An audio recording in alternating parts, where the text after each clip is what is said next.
दोस्तों, इस ईसाई लड़के ने कुरान को झूठा साबित करने के लिए 18 घंटे तक लगातार लाइव पढ़ा और पढ़ने के बाद में अस्तगफिरुल्लाह, यह कुरान को झूठा साबित तो नहीं कर पाया, पर इस लड़के ने लगातार 18 घंटे तक इस कुरान को पढ़ने के बाद में इस्लाम कबूल कर लिया।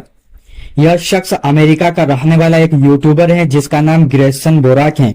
सबसे हैरानी वाली बात तो यह है कि इस शख्स ने एक इंग्लिश ट्रांसलेट में कुरान को बगैर कुर्सी से उठे पढ़ा, जिसमें उसको 18 घंटे लगे और वह हर पेज को पढ़ने के बाद में अपने बदन पर एक निशान लगा लेता ताकि उसको याद रहे कि मैंने कितने पेजेस को पढ़ लिया है।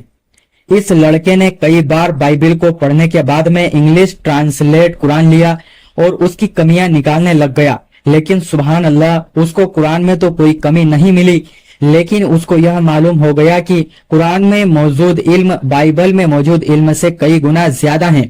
और उसने यह भी बोला कि इस्लाम अमन प्रस्त मजहब है और जितनी भी यह न्यूज चलती है कि यह इस्लाम आतंकवाद को बढ़ावा देता है, यह सारी की सारी न्यूज फेक है।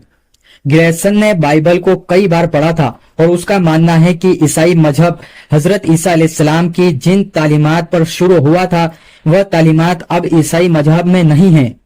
18 घंटे तक लगातार कुरान को पढ़ने के बाद में इस शख्स ने कुरान के ऐसे नुक्से को देखा जो उसने कभी कल्पना भी नहीं की थी और उसने पाया कि यह कोई आम किताब नहीं है और पूरा कुरान खत्म करने के बाद में इस शख्स ने इस्लाम को कबूल कर लिया।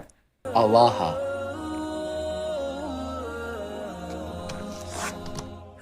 The one creator, one.